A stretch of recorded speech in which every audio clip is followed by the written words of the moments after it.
ISM സംസ്ഥാന സമിതി കായംകുളത്ത് എവിഡൻസ് എന്ന സമ്മേളനം സംഘടിപ്പിച്ചു. നാസ്തികതയുടെ തെരുവ് വിചാരണ എന്ന പ്രമേയത്തിലാണ് സമ്മേളനം സംഘടിപ്പിച്ചത്. ISM സംസ്ഥാന സമിതിയുടെ നേതൃത്വത്തിൽ കായംകുളത്ത് എവിഡൻസ് എന്ന സമ്മേളനം സംഘടിപ്പിച്ചു. നാസ്തികതയുടെ തെരുവ് വിചാരണ എന്ന പ്രമേയത്തിന്മേലാണ് സമ്മേളനം സംഘടിപ്പിച്ചത്. വികലവും അർത്ഥശൂന്യവുമായ ആശയങ്ങളുടെ കലവറയാണ് നാസ്തികതയെന്നും അത്തരം ചിന്തകൾ സമൂഹത്തിൽ സൃഷ്ടിക്കുന്നത് വിനാശ പ്രവണതകളും അരക്ഷിതാവസ്ഥയുമാണെന്നും സമ്മേളനം വിലയിരുത്തി. അതുപോലെ തന്നെ ചീത്ത മനുഷ്യർക്കൊന്നും യഥാരൂപത്തിൽ ഹിദായത്ത് ലഭിക്കുകയില്ല എന്നാണ്. നന്മയുടെയും തിന്മയുടെയും നമ്മുടെ മാനദണ്ഡം എന്താണ്? നമ്മുടെ മാനദണ്ഡത്തിന് ചെറിയ പ്രശ്നമുണ്ട്. നമ്മുടെ അളവുകോലുകളാണ്. ഹിദായത്തിന്റെ വിഷയത്തിലുള്ള അളവുകോലുകൾ അങ്ങനെയല്ല. ഹിദായത്ത് എന്തിനു വേണ്ടിയാണ്? അള്ളാഹു നൽകുന്നത് മരണാനന്തര ജീവിതത്തിലെ രക്ഷ കാക്ഷിക്കുന്ന ആളുകൾക്കാണ്. ഇവിടെ നന്മ ചെയ്യുന്നത് എന്തിനു വേണ്ടിയാണ്? എന്തിനു വേണ്ടിയാണോ അത് അയാൾക്ക് ലഭിക്കും. ഒരാൾ നന്മ ചെയ്യുന്നത് ഭൗതികമായ ലക്ഷ്യം ഉദ്ദേശിച്ചുകൊണ്ടാണെങ്കിൽ, അയാളുടെ സ്വാർത്ഥ താല്പര്യമാണെങ്കിൽ, അല്ലെങ്കിൽ ഒരാളോടുള്ള ദീനാനുകമ്പയാണെങ്കിൽ അതെല്ലാം അവിടെ സംഭവിക്കും.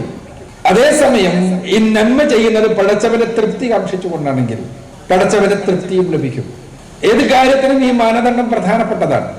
നമുക്കറിയാം, നമുക്ക് ഒരാൾക്ക് ഒളിമ്പിക്സിൽ മെഡൽ ലഭിക്കണമെങ്കിൽ, ഒളിമ്പിക്സിൽ മെഡൽ ലഭിക്കണം, ഓട്ടത്തിന് അയാൾക്ക് മാരത്തോണിനല്ലോ മെഡൽ ലഭിക്കണം എന്ന് വിചാരിക്കും. അയാൾ എന്താ ചെയ്യേണ്ടത്? അയാൾ ഒളിമ്പിക് കമ്മിറ്റിയെ സമീപിക്കണം. ഒളിമ്പിക് കമ്മിറ്റി അംഗീകരിക്കണം. അവർ പറയുന്ന ട്രാക്കിൽ ഓടണം. എന്നിട്ട് ആ സ്പീഡിൽ ഓടി എത്തിയാൽ അയാൾക്ക് മെഡൽ ലഭിക്കും. നമ്മൾ പറയാണ്, നല്ല ഒരുപാട് ഓട്ടക്കാരെ നമുക്കറിയാം. ഈ കടപ്പുറത്തെല്ലാം, കൊല്ലം കടപ്പുറത്തെല്ലാം ഓടുന്ന ഓട്ടക്കാർ, അവർക്കൊന്നും മെഡൽ കിട്ടുന്നില്ലല്ലോ. അവർ ഒളിമ്പിക്സിന്റെ ട്രാക്കിലോടണം. ഒളിമ്പിക്സ് കമ്മിറ്റി അംഗീകരിക്കണം. ഒളിമ്പിക്സ് കമ്മിറ്റി നിശ്ചയിച്ച സമ്മാനം ലഭിക്കേണ്ടത് ലഭിക്കും. വർഗീയ ഫാസിസത്തിന്റെ ഗൂഢതന്ത്രങ്ങളാണ് നവനാസ്തികരിലൂടെ പ്രതിഫലിക്കുന്നതെന്നും സമ്മേളനം അഭിപ്രായപ്പെട്ടു.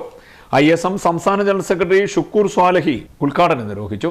Niche of truth director MM Akbar നേതൃത്വം നൽകി. സുബൈർ PDAക്കൽ, അയൂബ് മൗലവി എന്നിവർ വിഷയാവതരണം നടത്തി. ISM സംസ്ഥാന secretary Shihab Thodupuzha, vice president Nasar Mundakayam, KNM സംസ്ഥാന സമിതി അംഗം അഡ്വക്കേറ്റ് PT ഹക്കീം, KNM ജില്ലാ treasurer doctor S Abdul Jabbar, മണ്ഡലം സെക്രട്ടറി അഷ്റഫ് വാഴപ്പള്ളി, സലിം അബ്ദുള്ള, സംസ്ഥാന കൗൺസിലർ ഹസീർ മേനാന്തറ, ജില്ലാ president Jawad Swalahi, Jamaat coordination chairman KK Naushad, convener AM Kabeer, ISM മണ്ഡലം പ്രസിഡന്റ് റിയാസ് മുബാറക്ക് എന്നിവർ പങ്കെടുത്തു. ISM മണ്ഡലം സെക്രട്ടറി അനീർ നൂറാട്ട് നന്ദി പറഞ്ഞു. CDNet news Kayamkulam.